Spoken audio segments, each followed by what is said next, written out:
Aunt king के मरने के बाद गुफा में सारे लोग चायन के पास खड़े होते हैं। जिन्हों वहां बैठा हुआ रहता है और वहीं कैमरे वाले बंदे को वो कहता है कि अपना कैमरा बंद कर दो और अपने शेडो सोल्जर में से एक को कहता है कि चायन की बॉडी को उठाओ और बियोंग योंग की बॉडी के पास में उसे लेटा दो। तभी वहां खड़े हुए हंटर्स में से एक हंटर्स कहता है कि तुम क्या करने जा रहे हो बियोंग की बॉडी के साथ। जिन्हों कहता है समय पहले ही बहुत निकल चुका है, चुपचाप खड़े रहो। दूसरी ओर आइलैंड के बाहर ढेरों आंट अभी भी वहीं पे अटैक करने के मूड में रहती है। उन्हें मारने और उसको डिफीट करने के लिए बाकी सारे हंटर और आर्मी जो होती है वहीं पे खड़े रहते हैं कि बस अटैक करना है। कुछ हंटर्स जो है डर जाते हैं कि भाई अभी भी आंट किंग जैसे और भी मॉन्स्टर वहां पे होंगे, तो वो लड़ने नहीं जाते। और उसी बीच दोबारा से कहानी आ जाती गुफा में। वहां पर जिनवू बोयोंग की बॉडी से उसकी शेडो को राइज करता है और राइज करने के बाद सभी शॉक्ड हो जाता है, ये कौन सा काला जादू। उसे आवाज देते हैं लेकिन बोयोंग किसी की आवाज नहीं सुनता, वो केवल जिनवू की आवाज सुनता है। जिनवू कुछ इशारा करता है, वो चायन के लिए कुछ मंत्र पढ़ता है। मंत्र पढ़ने के बाद ही चायन की बॉडी ऑटोमेटिकली हील हो जाती है। सभी लोग खुश हो जाते हैं। खड़े हुए हंटरों में से बियोंग का दोस्त कहता है कि इसकी शेडो को अपनी आर्मी में रख लो,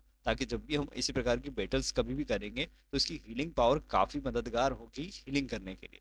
लेकिन जिन्हों ऐसा नहीं करता और उसकी शेडो को एक्सट्रैक्ट कर देता है, यानी उसे रिलीज कर देता है, छोड़ देता है। वहीं एक प्राइवेट गिल्ड को फोन आता है कि सर हमारे साथ एस रैंक के हंटर्स मर जा चुके हैं और बाकी दूसरे रैंक के भी हंटर्स बहुत सारे मर चुके हैं।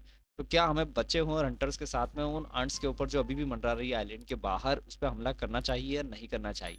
वो गुस्से में आ जाता है और फोन को पटक देता है कि उसे कुछ समझ ही नहीं आता कि वो क्या ऑर्डर दे। वहीं आइलैंड के बाहर ढेरों आंट्स मंडराती रहती है और बहुत सारे हंटर जो होते हैं वो कंफ्यूज होते हैं कि क्या करें। इनके मरने के बाद भी आंट्स अचानक क्यों हमला कर रही हैं, ये क्यों नहीं अभी तक मरी। बाकी बचे हंटर्स गुफा से निकलते हैं चायन को लेकर और एरोप्लेन में बैठते हैं। समुद्र में जहाजों के ऊपर सारे आंट्स जो है मिलकर हमला कर देती हैं। सारे हंटर्स उसका मुकाबला करते हैं। वहीं गुफा के अंदर जिनवूक आंट किंग की शेडो को अराइज करने जाता है। अराइज जैसे ही करता है अचानक एक नोटिफिकेशन आता है कि वो 99 शेडो मोनार्च का लेवल पार कर चुका है और ये 100 वाला भी आंट किंग के मरते से ही वो पार हो चुका है।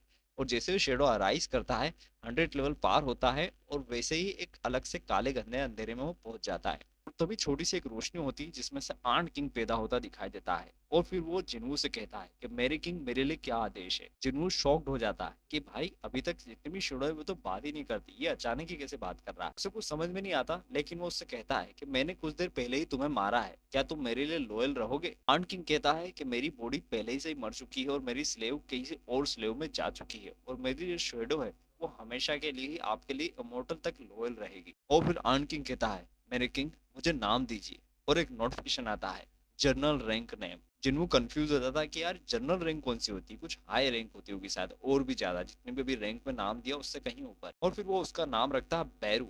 तो यहाँ पे भैया बेरू जो होता है उसकी आर्मी में जुड़ जाता है, जो सबसे मोस्ट डेंजरस और पावरफुल होता है, जिसकी रैंक भी जनरल होती है। वहीं इस गुफा के बाहर ढेरों आंट्स ऑन चक्कर मारती रहती हैं और सारे हंटर जो है घबरा जाता है कि इतनी सारी आंट्स को हम लोग कैसे डिफीट करेंगे। कुछ हंटर्स कहते हैं कि यार हम लोग मरते मरते मर जाएंगे लेकिन सीटी तक इन्हें पहुंचने नहीं देंगे। वहीं दूसरी ओर गुफा के बाहर जिन्वू और आंट किंग यानी बेरू खड़े हुए होते हैं और जिन्वू देखता रहता है पूरा आसमान में फैली हुई आंट्स को और बेरू से पूछता है ये कितनी आंट्स होंगी। बेरू कहता है 4000 से भी ज्यादा आंट्स है और इनका कोई भी लीडर नहीं दिखाई दे रहा है, इसलिए इधर उधर फैली हुई है। जिन्हों कहता है क्या तुम मेरे लिए इसे थोड़ा छोटा कर सकते हो इस नंबर को। फिर कहता है क्यों नहीं, आपकी ये विश है मेरे किंग, तो मैं बिल्कुल करूंगा, बस आप ऑर्डर दीजिए। और उसके बाद देखते हैं कि सारे हंटर्स लड़ते लड़ते थक जाते हैं और डरे हुए रहते हैं क्योंकि ढेरों आंट्स रहती है। और कुछ ही सेकंड बाद अचानक हीरो जैसी एंट्री होती है बेरू की और सारे आसमान की आंट्स को कुछ ही सेकंड्स में बेरू जो होता है मार देता है। सारे शॉक्ड हो जाते हैं और सारे खुश हो जाते हैं कि आखिरकार हम लोग बच गए। अभी वहां जूही खड़ी होती है जो कि जिन्वू की पुरानी साथी होती है और वो कहती है कि जिन्वू ही है जिसने हमें दोबारा से बचा लिया है। वहीं दूसरी ओर हेलीकॉप्टर जिसके अंदर जिन्वू और बचे हुए गुफा के हंटर्स जो होते हैं वो जाते हुए रहते हैं हेडक्वार्टर, और उनके ऊपर भी आंट जो होती है हमला कर देती है। उनकी एक सेफ्टी शील्ड होती है जो टूट जाती है। तभी वहां एंट्री होती है जिन्वू की, जो कि ड्रैगन के ऊपर सवार होता है और पूरे आंट्स को एक ही बार में जला देता है। वहीं जो बचे हुए हंटर्स होते हैं वो देखते हैं कि यार एक ड्रैगन के ऊपर बंदा जो है सारे आंट्स को जलाते हुए निकल गया है। सारे शॉक्ड हो जाते हैं कि यार ये कितना डेंजरस और पावरफुल हो गया है। पूरी दुनिया खुश हो जाती है, खुशियां मनाती है, सारे हंटर्स खुश हो जाते हैं, सभी लोग हंसते गाते हैं, नया सवेरा होता है, नया उजाला होता है, सभी खुश होते हैं। और देखते देखते सारे हंटर्स हेडक्वार्टर पहुंच जाते हैं वहाँ इनका इलाज होता है और कहीं दूर समुद्र में कुछ शिप जाते हुए रहते हैं जिनके ऊपर आंट्स जो होती है हमला करने वाली होती है। और वहीं पर एक एस रैंक का हंटर्स बैठा होता है जो जिसके पास दो तलवारें होती हैं। हालांकि इसका इंट्रो हम बाद में जानेंगे कि आखिर कौन है ये बंदा। वो अपनी तलवारें निकालता है दोनों और अचानक ही उन तलवारों से एक बार घुमाता है जिससे एक आग निकलती है और सारी की सारी आंट्स एक ही बार में मर जाती हैं। वहीं शहर में एक बहुत ही ऊंची इमारत बनाई जाती है जहां पर श्रद्धांजलि देते हैं सारे जितने भी लोग मरे हुए हैं और जितने भी हंटर्स मरे हुए थे। वहीं पर जिन्हों भी श्रद्धांजलि रखने आता है और कुछ लोगों की आवाजें आती रही। लोग उन कहते हैं जिन्हों एक हीरो है, उसने पूरी दुनिया को बचाया और हम सबको बचाया। और कुछ लोग कहते हैं कि जिन्हों जो है गद्दार है क्योंकि उसने एंड टाइम पे आया, वो पहले अगर आ जाता तो इतने सारे लोगों को बचा सकता था। इस प्रकार की बातें चलती रहती। तभी उनमें से एक हंटर जो उसके कंधे पर हाथ रखता है और कहता है कि तुम इन सब चीजों को छोड़ देना, तुमने जो किया है वो हम जानते हैं। और फिर वो निकलता है और निकलते हुए चायन की नजर उसके ऊपर पड़ती है।